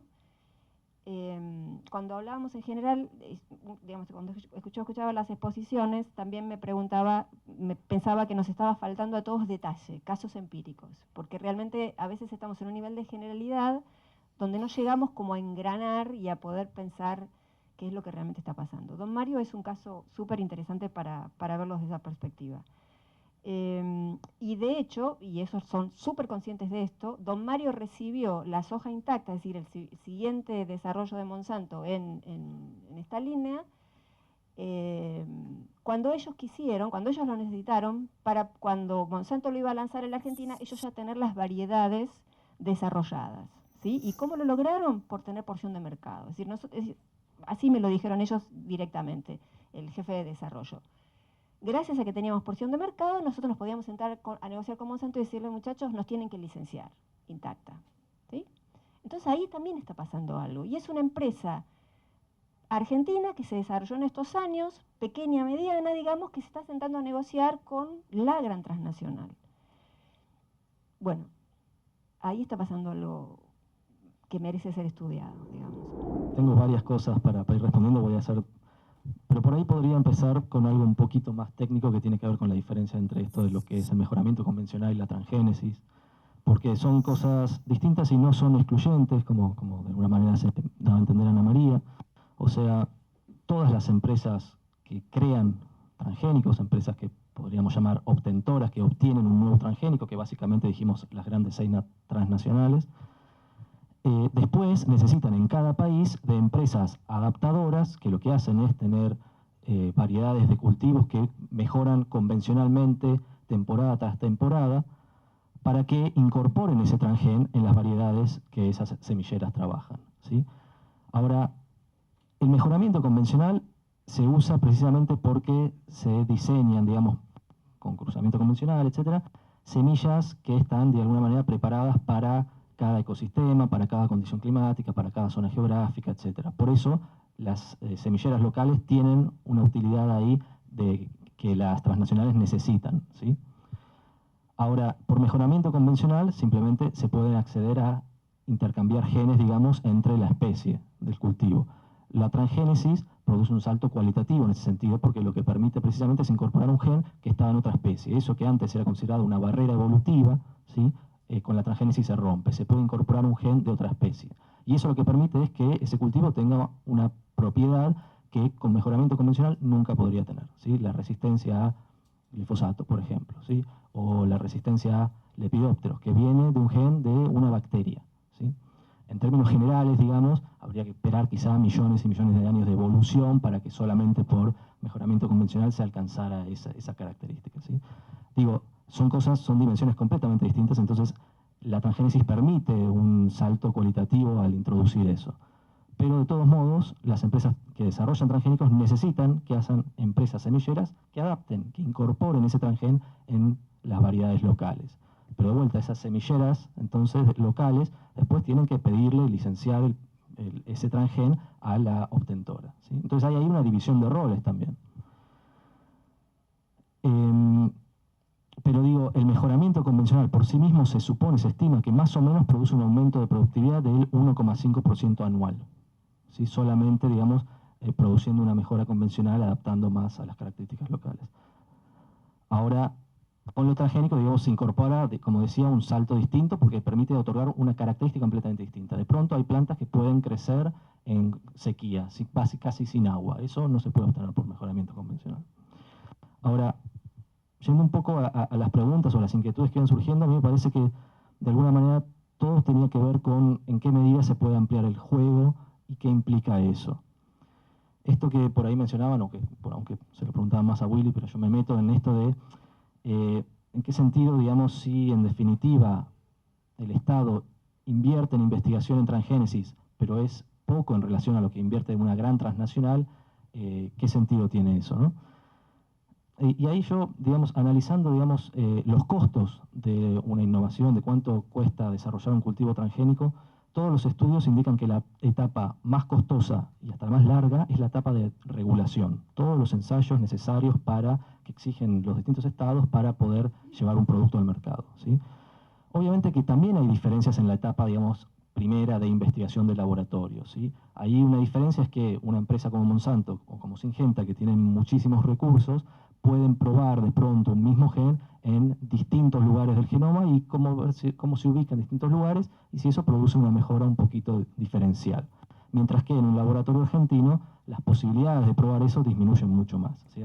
Se prueban menos casos, por así decirlo, ¿sí? Así todo, digo, se ha obtenido en Argentina un montón, digo, bueno, un montón no, pero se han obtenido desarrollos transgénicos en condiciones de laboratorio. La etapa más difícil es la de desregulación, ¿sí? La barrera para llegar al mercado con un transgénico en un país exportador no la pone el país. Nosotros tenemos un sistema regulatorio para transgénicos que está hecho a la medida de Europa porque le exportábamos a Europa y ahora a la de China, digamos, porque somos exportadores. De hecho, no tenemos una sola medida enfocada específicamente en nuestro sistema regulatorio, enfocada específicamente al mercado interno. A mí me dijo Burachik muy tranquilamente, nosotros seguramente estuvimos comiendo papas transgénicas que no estaban aprobadas en la Argentina, pero que sí estaban aprobadas en Estados Unidos en los 90 porque importábamos esas papas que tienen el envase que es un cilindro, que seguramente había ahí transgénicos y no había una sola medida porque para controlar ese transgénico no había aprobado en la Argentina y la política explícita de la CONAVIA era, bueno, nosotros consideramos, y es lógico porque somos vendedores de transgénicos, nosotros consideramos que si el transgénico fue aprobado en el país de origen, no hace falta que lo aprobemos nosotros, ¿sí? Entonces, claramente nuestro sistema regulatorio está orientado hacia la exportación y no lo ponemos nosotros, nos lo ponen nuestros compradores. Entonces, no es algo que dependa de las políticas nacionales. Es espejo, tiene que ver con lo que hacen nuestros compradores. Efectivamente, la política, pero ¿qué es una política que se adopta aquí? Fue la política espejo, ¿sí? Es decir, de ir aprobando aquí lo que se aprueba en el país de destino de las exportaciones agrícolas de Argentina. En ese sentido, cuando, por ejemplo, en Europa se hizo esa moratoria, de hecho, sobre todo en los años 99, 2000, en Argentina no se aprobó ningún transgénico nuevo. Digo, se hacían evaluaciones, estaban todo condiciones favorables, pero a nivel de la Secretaría de Agricultura se frenaba toda aprobación, ¿sí? Sobre todo digo esto porque efectivamente están pensando, bueno, ¿a dónde vamos a exportar los cultivos después? Y si en el país de destino no están comercializando ese transgénico, entonces no lo aprobamos acá porque nos podría complicar el comercio de ese mismo cultivo convencional, por ejemplo. Ese es el razonamiento que impera en la CONAVIA y que obviamente dificulta el desarrollo entonces de otro tipo de transgénicos que pudieran tener características más locales. Ahora, tampoco creo que eso sea inevitable, ¿sí? Pero efectivamente es una política que se ha venido adoptando en ese sentido. Pero en todo caso, un Estado más innovador sería que, como lo planteo, un Estado que no solamente tenga políticas de promoción, de financiamiento de la investigación y de regulación, sino, ¿por qué no pensar empresas, por ejemplo, estatales o eventualmente en condiciones más mixtas, que pudieran aprovechar esas investigaciones y transformarlas en innovaciones? Por supuesto que sigue pendiente esa atención al momento de la regulación, y a mí me parece que para lidiar con los lobbies más transnacionales en los ámbitos de regulación, es probable que sean necesarias asociaciones más regionales. Y en ese sentido, digo, Brasil, por ejemplo, que es un segundo exportador mundial de transgénicos, bueno, probablemente sea un aliado importante, pero hasta donde yo sé todavía no hay alianzas en ese sentido, en el sentido de pensar una innovación regional en transgénesis y con un marco regulatorio que desafíe eso. Pero digo, eso da otra posibilidad de negociación distinta. Yendo un poco también a esto, que aunque parezca distinto, lo trato de vincular con esto de abrir el juego, esto que mencionaba Ana María, digamos, de las investigaciones de Carrasco y demás, yo justo, creo que era año 2008, 2009, cuando surgió todo esto, yo justo estaba haciendo buena parte de las entrevistas para mi tesis y entonces me tocó entrevistar a un montón de los investigadores argentinos que desarrollaban investigaciones más o menos vinculadas a los transgénicos y demás, y aprovechaba para preguntarles qué opinaban de esto, qué opinaban de esto que decía Carrasco. Y en general todos me hacían un montón de críticas al modo en que se había desarrollado la investigación y demás. Entonces yo los escuchaba y después les decía, bueno, ¿y por qué esto mismo no lo decís públicamente? Porque la verdad es que el debate público sobre el asunto Carrasco y sobre los transgénicos en general es muy pobre en Argentina, es muy pobre incluso por eso, por la poca diversidad de actores que intervienen en un debate, ¿no? Y teniendo investigadores con mucha trayectoria en el tema, que tienen una opinión formada y que tienen críticas, ¿por qué no? ¿Por qué fue solamente el ministro de Ciencia el que intervino? ¿Por qué no intervenían ellos? Y todos me respondían más o menos lo mismo, y es que, en definitiva, era una investigación que trataba sobre el glifosato. Y si bien el glifosato es un producto de venta libre, digamos, porque la patente expiró en el 2000, es un producto claramente asociado a Monsanto, porque fue un desarrollo original de Monsanto, es un producto que uno inmediatamente asocia a Monsanto, ¿sí? Y entonces me decían estos investigadores, la verdad, yo no quiero quedar pegado a Monsanto, a la imagen de Monsanto, así que digo, no sé si se entiende esto. Cuando uno habla de transgénicos, en general, se termina asociando muy rápidamente el debate a Monsanto. Y la verdad es que Monsanto tiene una imagen que es nefasta, digo, porque se la ha construido por mérito propio, sobre todo en Estados Unidos, pero también en otros países, y la verdad es que nadie quiere quedar asociado a esa imagen. Entonces la posibilidad de abrir un debate es complicada, y sobre todo, y es ahí donde la introducción de otro tipo de actores que puedan hacer innovación transgénicos, creo que también abriría mucho más, oxigenaría incluso mucho más el debate. Bueno, yendo un poco entonces, volviendo al tema de la regulación, ¿no? Decía que es la etapa más costosa en la innovación para obtener un nuevo transgénico en el mercado. Y hay ahí algo curioso, digamos, cuando uno habla también de a veces cómo se producen funcionalidades o intereses cruzados, porque muchas veces las controversias en torno a los transgénicos y en los movimientos que se oponen a los transgénicos, muchas veces se quejan, digamos, de una escasa regulación, de una necesidad de un mayor control del Estado sobre los transgénicos y demás. Este aumento de los controles de los transgénicos es, como decía, implica más ensayos, muchas veces muy costosos, muchas veces ensayos que no se pueden llevar adelante en el país, que se mandan a hacer afuera, ¿sí? Y lo que termina pasando, como decía, es que quienes tienen la capacidad de llevar adelante todos esos ensayos que requieren los organismos de regulación son las transnacionales. Para los laboratorios argentinos es inaccesible, digamos, esa etapa regulatoria, ¿sí? Hay ahí algo curioso, digamos, entre la demanda de una mayor regulación, de un mayor control y el aumento en la barrera de entrada de la tecnología, ¿sí? Entonces ahí hay una tensión que no es obvia, porque todos queremos que en definitiva ese producto que después se termine comercializando nos garantice cierta calidad, nos garantice cierta inocuidad, ¿sí? Pero al mismo tiempo, digamos, por ahí, digamos, pensar esa razonabilidad o no pensar esa razonabilidad hace que de pronto la barrera de entrada sea muy alta. Eso ocurrió, por ejemplo, cuando como al producir un transgénico resulta mucho más caro que mediante otro tipo de tecnologías, hay empresas que terminan optando por recurrir a otras tecnologías. Y muchas veces son otras tecnologías que además, eventualmente de ser terminar obteniendo un producto menos productivo, son mucho más inespecíficas y de hecho, muchos más riesgos técnicos, por así decirlo. Por ejemplo, hubo un caso de una empresa que desarrolló un nuevo cultivo por una técnica que se llama mutagénesis. Que eso es una técnica más antigua, digamos, que básicamente implica someter la planta a una fuente de radiación, de modo que se llene de mutaciones al azar esa planta. Y después se buscará alguna planta de esas que se sometió a mutaciones al azar que presente características interesantes. Pero sufrió mutaciones todo a lo largo de su genoma. Cuando el transgénico simplemente se introduce un nuevo gen de un modo mucho más específico.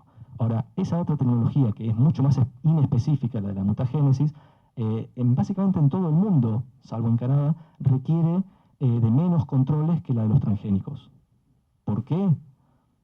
Básicamente porque los transgénicos son un objeto de mira mucho más importante que otras tecnologías, ¿sí? Y requieren más regulaciones, de hecho, los transgénicos. Con lo cual resultó más barato producir este cultivo mediante mutagénesis, ¿sí? Que, como digo, es una técnica que nos introduce una planta con mutaciones al azar, ¿sí? Mucho más inespecífica. Entonces digo, hay un vínculo, como digo, que me parece que hay que pensarlo como una tensión entre el aumento de exigencias, también las controversias y la funcionalidad, incluso para ciertas transnacionales, en la medida que aumenta la barrera de entrada. Esto no significa, obviamente, que estoy diciendo que hay que sacar la regulación, ni mucho menos, sino pensarlo como una tensión.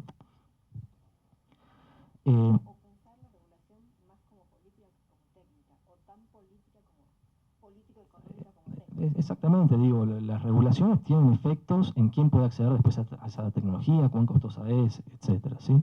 Entonces, cómo abrir el juego tiene que ver no solamente entonces con quién financia qué o cuánto, sino sobre todo también con, me parece, a la hora de pensar los transgénicos, con la etapa regulatoria, ¿sí?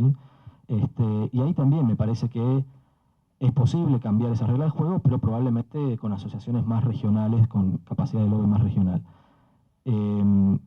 Bueno, después por ahí me quedaba un comentario que por ahí era un poco más lejano a esto, que tiene que ver con en qué medida los transgénicos son productos para una élite o no.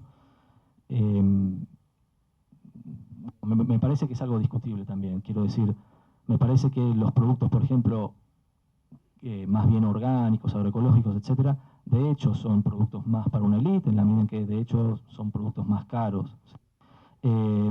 Los transgénicos, en la medida en que se necesita, como decía antes, de cierto capital para que el productor pueda acceder a ello. Eso también marca una diferencia en que no todos los productores pueden acceder a ellos. Pero como decía, hay beneficios también más generales. El hecho, y no con esto no quiero decir que los transgénicos solucionan el hambre del mundo, ni mucho menos, pero una tecnología que hace más productiva un cultivo, lo que aumenta, lo que disminuye en definitiva es el costo final, aunque es indirecto el costo final de ese cultivo. Lo mismo podríamos decir, para no hablar de los transgénicos, de no usar cosechadoras en los campos. Digo, el producto final seguramente sería más caro y eso seguramente sería complicado en términos de acceso a los alimentos. Sin que eso implique que, porque el hecho de que haya transgénicos, se van a solucionar los problemas alimenticios, ni mucho menos. Celebro la intervención de Lilia, pero porque yo dije que lo que me interesaba era generar debate y reflexión. No venía con una respuesta. De hecho, el planteo de las preguntas que se planteaban, y por eso la primera filmina y yo empecé por ese lado, me parecía que, a ver, era demasiado genérico y abría a demasiadas preguntas para poder afirmar. Yo podía sentarme sobre, bueno, voy a hacer un cálculo utilitario, y entonces tratar de hacer una exposición diciendo, sumo utilidades, y digo, ¿esto es útil o no es útil? Podría ser un campo y decir, no, social, defino un campo social, digo, y me importan los pobres de Charata. Entonces digo, ¿esta tecnología sirve o no sirve? Y hago otro análisis. Entonces yo ahí intenté abrir un panorama y decir, bueno, las complejidades que estaban, a mi entender, cuando me senté a intentar reflexionar sobre el tema, implícitas en las preguntas que ustedes habían formulado. A su vez quiero llamar la atención sobre algo que también me parece que abre más. La charla era financiamiento público en biotecnología agrícola. Y nos la pasamos hablando de transgénicos. La biotecnología es bastante más amplia que transgénicos. Mucho más amplia. La mutagénesis, por ejemplo, es parte de la biotecnología. Los desarrollos no convencionales, el mejoramiento de variedades de semillas es biotecnología. La fabricación de quesos es biotecnología. Y eso es desde hace mucho. Y a eso es a lo que me quise referir cuando hablaba de que la tierra y los vegetales eran vistos como un elemento, hoy cada vez más como una fábrica, desde una visión industrialista, pero en realidad el hombre, sin saberlo, venía haciendo biotecnología y venía procesando energía. Paso a la segunda parte. ¿Por qué hablé después de las evidencias? Ahora podemos ir a hablar puntualmente de los alimentos. Yo quise mostrar datos de los que yo tengo, de lo que yo trabajo. Ya ahí me fui de la parte de las preguntas que me suscitaban lo que ustedes planteaban, para intentar aportar al debate cosas de las cuales yo puedo llegar a defender o tratar de sostener, porque son datos que yo trabajé. Lo otro no lo trabajé, yo no trabajé la utilidad social de la transgenia. Entonces no me parecía osado ponerme a dar una exposición sobre algo que yo no tengo la afirmación, más que traer las dudas que me generaba el planteo como estaba realizado. Lo otro son evidencias que suceden y que creo que tienen que ver con las preguntas que están o están detrás de las preguntas. Ahora, vuelvo a lo de utilidad social. Me llama la atención que digas que la transgenia y por qué alimentos. Me parece que claramente los alimentos están asociados a la transgenia. Y me parece que la demanda de esa población empieza por alimentos y está asociada a energía y otras fuentes. Ahora, volviendo a la biotecnología, y la transgenia es una de ellas, pero no es la única, hoy la biotecnología brinda soluciones a ese aumento de la población, brinda soluciones. Aparentemente puede brindar soluciones, y vuelvo a decir que el espectro es mucho más amplio, en 2 o 3 campos, principalmente, que es lo que se está estudiando ahora, o los países están planificando sus políticas. Y de vuelta, esto va a impactar sobre las regulaciones, sobre cómo va a venir el mercado, qué es lo que va a pasar a futuro, porque entiendo que toda esta serie de debates finalmente están relacionadas al desarrollo. Y entonces, según hacia dónde se mueve el mundo y hacia dónde sea el escenario, son las restricciones en las cuales uno va a poder encontrar o no un sendero de desarrollo para insertarse ahí. Bueno, o hago la autónoma y me olvido del mundo y yo tomo decisiones por la mía, y Argentina hizo muchas veces eso. O digo, miren, el mundo va ahí, y si el mundo va ahí, ¿qué puedo hacer o no en función del desarrollo? Lo que decían, la abundancia de plata. Bueno, ahora la pregunta, yendo al desarrollo, me olvido de la parte de la transgenia, es ¿qué se hizo con esa plata? Bueno, la buena noticia, apareció muchos recursos y aumentamos, tenemos una fuente de recursos extraordinaria que no teníamos. Ahora, ¿se aplicaron al desarrollo o no? Entonces ahí vamos a tener otra gran cantidad de discusiones de qué era implicarlo al desarrollo, cómo se aplicó, si eso tenía que ir a subsidios o tenía que ir a desarrollo de algún sector especial o tenía que reinvertirse en el sector. Es todo otro debate. Pero para cerrar lo que decía, ¿por qué alimentos? La biotecnología en alimentos, en salud asociado a medicamentos y a toda una medicina preventiva, que es otra cuestión, y biotecnología aplicada a industria, en bioremediación principalmente, pero además también podría ser los biocombustibles. Si tu duda es por qué solo alimentos, bueno, en realidad lo que yo quería mostrar es que los alimentos es lo primero que está viniendo, es la primera demanda, la persona lo primero que hace es comer, pero después tiene que prender la luz y después quiere vivir más y quiere vivir mejor. Entonces toda esa cuestión de biotecnología e investigación en biotecnología va a replicar sobre eso, traccionado, soy economista, perdonen, por la demanda. Y es una demanda creciente. Entonces, ahí de vuelta es un escenario que yo veo que resignifica la pregunta esta. ¿Por qué la parte de la I+D? Y ahí quiero hacer una aclaración para separar. I+D no es innovación, como muy bien explicaba Pablo hace un rato. De hecho, hay mucho de inversión, y creo que en parte estoy bastante de acuerdo. Creo que hubo también algo de inversión para difusión, digamos, no fue solo para I+D. El INTA cumple además un rol de difusión y si me equivoco, Ana María dijo algo en ese sentido, digamos, no es solo I+D, o hubo políticas que también estimularon un tipo de innovación. El hecho de que se hayan, con un rezago de 6 meses, adoptado los transgénicos o aprobado los transgénicos en Argentina, también fue una decisión que impulsó la innovación, o sea, la incorporación masiva por parte de los productores de un tipo de nueva tecnología. Pero sobre la I+D lo que quería llamar la atención es que la I+D es un fenómeno concentrado, no en este campo, en el mundo. Las estadísticas dicen, y esto no estoy diciendo si está bien o está mal o habría que cambiarlo, las estadísticas dicen que 10 países en el mundo explican el 90% del gasto en I+D. Y que 2/3 partes del gasto en I+D en el mundo es privado.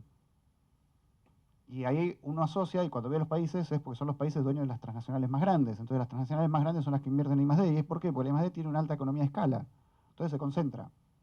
Entonces, creo que hay que abrir también el espectro y decir, bueno, no es solo I+D, hay que ver otras cosas. Por eso también los esfuerzos que hagamos de acá van a combatir con grandes empresas que tienen espaldas para invertir. No, ahora ya mi apreciación personal, ahora saliendo de los datos, creo que no nos podemos dar el lujo de no estar incidiendo e investigando sobre esto. Creo que Argentina tiene una oportunidad en ese mundo que se abre. Creo que la tiene que aprovechar. Creo que tiene que definir políticas que no están bien definidas. Creo que hay un montón de cosas que se hicieron mal hasta ahora, muchas. Y las soluciones que se encontraron me parece que chocaron sobre la imposibilidad de tener un diseño de una política clara de visión de largo plazo. No sé si nuestro país se la puede dar, esa es otra discusión, pero creo que sería bueno que nos la demos. Y tenía una última reflexión que quería decir con... y cuando hablan de transgénicos, Roberto y yo, en general que trabajamos bastante hace varios años estas cuestiones del agro y la revolución, y para nosotros hubo una revolución, un cambio de paradigma tecnológico en la producción agrícola, nosotros no hablamos de transgénesis, hablamos de un paquete tecnológico, la incorporación de un paquete. El transgénico sin el desarrollo de las variedades locales no hubiera sido útil. Las variedades locales no hubieran tenido el impacto que tuvieron, como bien relataba Pablo recién, sin la incorporación del transgénico. Eso hubiera sido imposible sin el nuevo paquete de agroquímicos asociado a eso, lo cual no hubiera funcionado sin la maquinaria agrícola de siembra directa. La siembra directa sin la utilización de este tipo de semillas se venía aplicando en la Argentina. No es que apareció en el 96 mágicamente. Hacía casi 20 años que se aplicaba. Y no lograba tener resultados. Los resultados que tenía no eran sostenibles para toda la media de los productores que usaban siembra convencional. ¿Y por qué no lo hacían? Bueno, había limitaciones a esa tecnología. Hubo una confluencia de diferentes descubrimientos que hicieron una eclosión y encontraron un sendero, que generaron un lock-in, que generaron path dependence y que generaron un montón abrieron puertas y cerraron otras. Yo sigo con la duda del contrafactual. Probablemente hay otras que son más limpias. Yo lo que sé, lo que me han explicado los que considero que saben, es que esta tecnología es más limpia que la tecnología que había antes. Que el suelo con la siembra convencional se estaba degradando. Y de hecho, en los lugares donde se sigue aplicando siembra convencional, se está degradando. Entonces, las alternativas, evidentemente, había que buscarlas a la siembra convencional. Esta siembra, también veo los resultados, el paquete tecnológico nuevo está dando dio un salto en la cantidad. Ahora, que ese salto también genera un montón de nuevos desafíos, sin duda. Y por eso uno no puede quedarse estático. Que se formó justamente por el impacto que había publicado, porque había publicado Página 12 haciendo referencia a ese artículo que tuvo grandes problemas para ser publicado, una comisión interdisciplinaria formada por no solamente científicos del área biomédica, sino también hasta filósofos, expertos en ética, cientistas sociales, y el informe de la comisión que se puede bajar del CONICET dice que no se ha comprobado de ninguna manera que haya daños causados por el glifosato. De manera que me parece que hay que, digamos, tener una visión un poquito ponderada, ¿no es cierto?, sobre estas cuestiones. Pero bueno, que hay que seguir trabajando, que hay que seguir trabajando, que hay que seguir estudiando, también hay que hacerlo, pero hay que ver toda la información que existe al respecto, ¿no? La OMS también. O sea, lo que la OMS dice es que si yo te fumigo a vos con glifosato, te vas a enfermar. Pero eso es una mala práctica.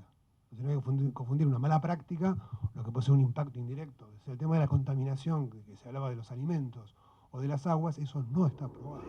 A mí me parece muy interesante, viniendo desde el comercio y desde la integración regional, digamos, y desde las experiencias que conozco respecto a este tema en colaboración, un poco lo que planteaba Pablo de la colaboración regional, ¿no? Me parece que por supuesto es una idea que todos quisiéramos que funcione, y que me parece que es el camino, sobre todo para un país como Argentina, en muchos aspectos, digamos, en este caso sobre todo también porque tiene que ver con, con superar ciertas barreras del mundo desarrollado en colaboración con los vecinos.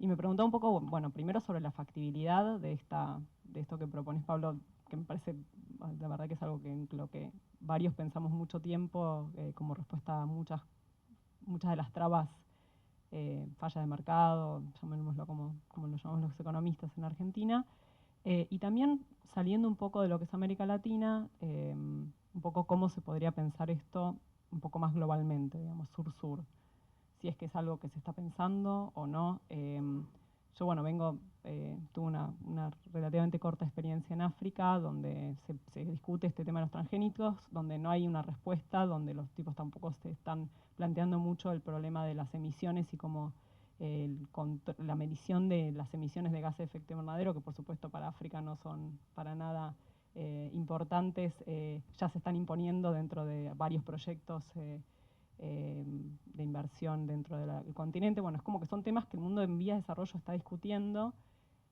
no los discute de manera coordinada, y no sé muy bien si hay como alguna idea de poder empezar a discutir estas cosas, y la factibilidad dentro de América Latina, que la veo un poco más trabada. En relación a la intervención de Pablo, me llamó la atención cuando empezaste a hablar de la transgenia en relación a otras técnicas de mejoramiento, como que te paraste en tu lugar de biotecnólogo y empezaste a decir, que representa un salto cualitativo, que realmente cambia las posibilidades con respecto al tipo de mejoras.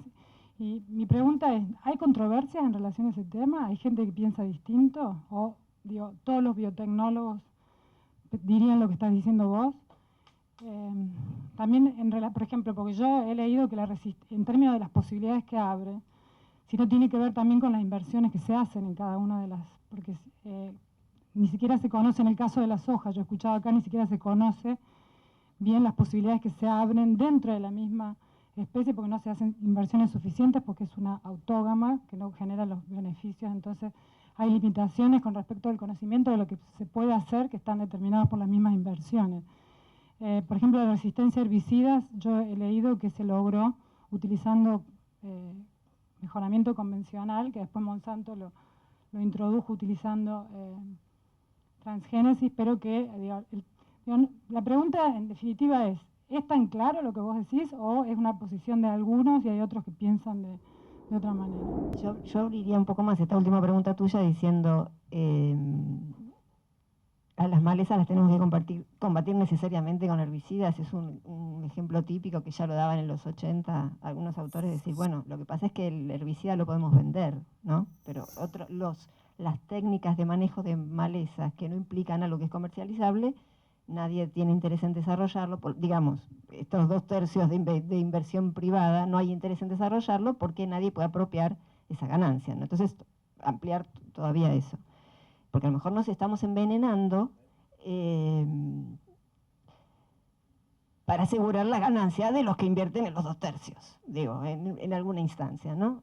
Recuerdo una cita de Eric Milston, con quien trabajó Patrick, que está en el libro de Marie-Monique Robin, que es una activista muy activa en relación con transgénicos, pero más allá, digamos, de asustarnos con los nombres, Carrasco o Robin, vale la pena realmente que nos detengamos un momento a considerar lo que están diciendo. Y la cita de Milston es que es de Sussex, que hace Monique Robin, es, bueno, básicamente lo que estamos haciendo es asegurar, digamos, las innovaciones están asegurando las ganancias, ¿no? Y los riesgos se los están llevando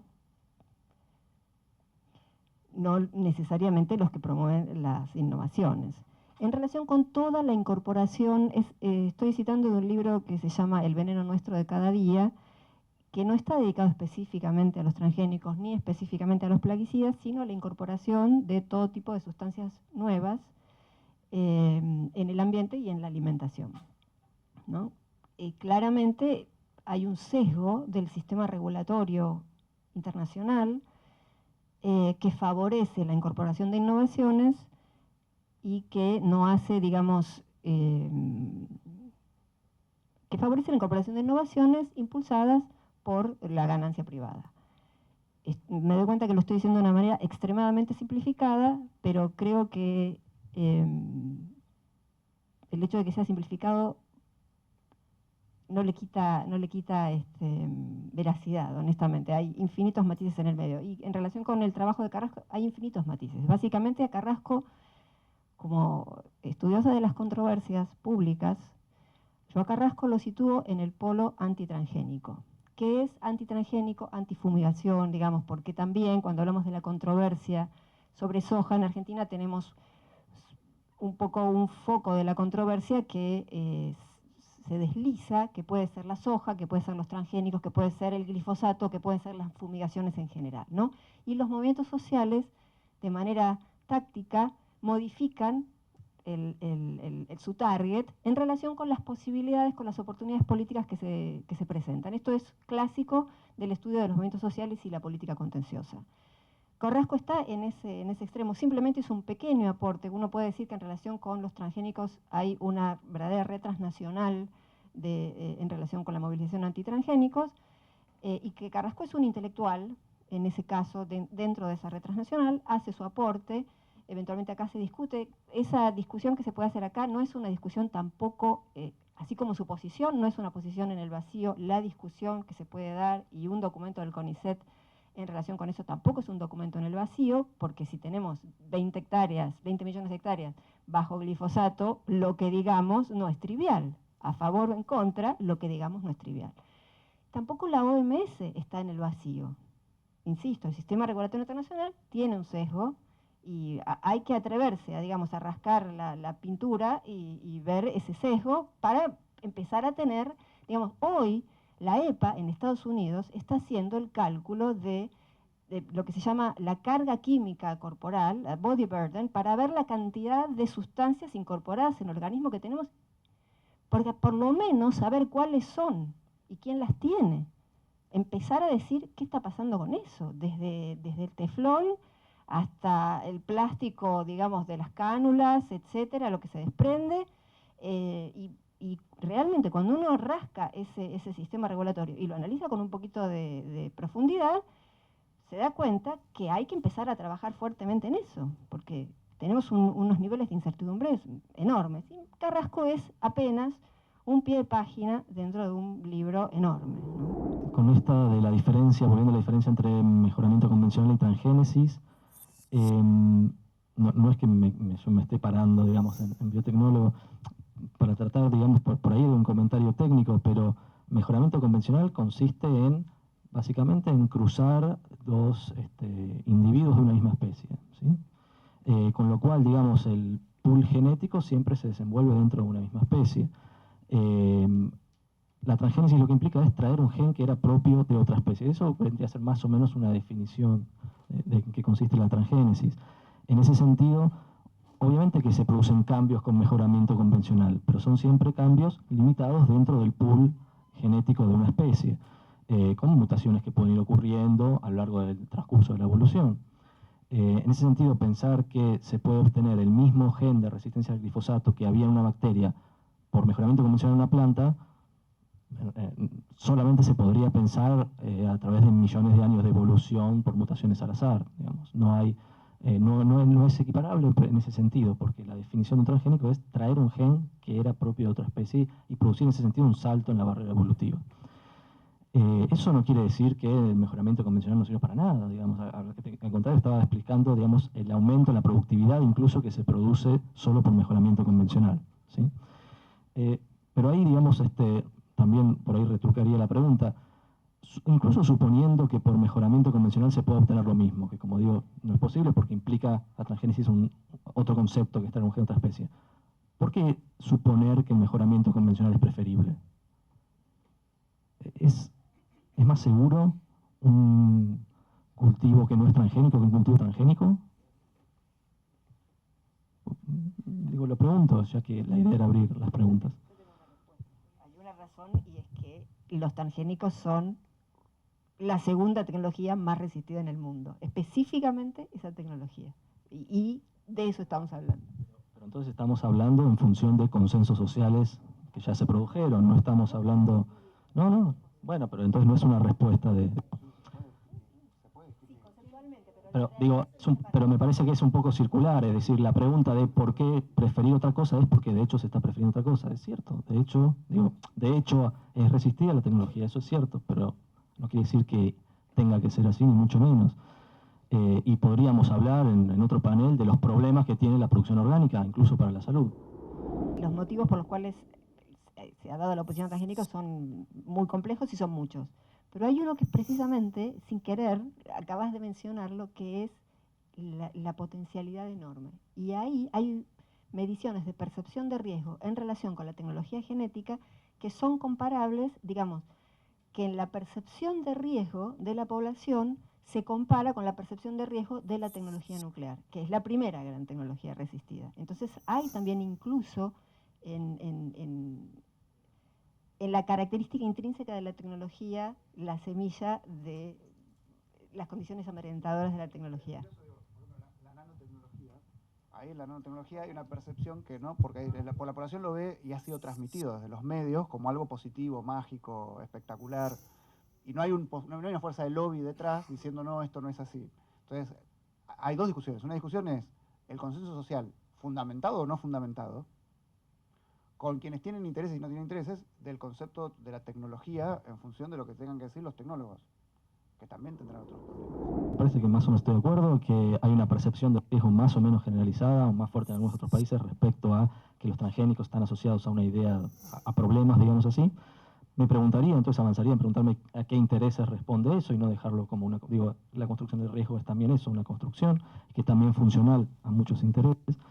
Y respecto a esta intervención sobre la posibilidad de pensar una asociación regional para producir innovaciones, me parece que no es una política que yo vea que se esté manifestando. Hay asociaciones a un nivel más vinculado a la investigación, etcétera, pero también me pregunto, y en el mismo sentido, ¿qué actor social está demandando eso? ¿Qué actor social está demandando que Argentina desarrolle transgénicos en el mercado, que se asocie con Brasil para eso?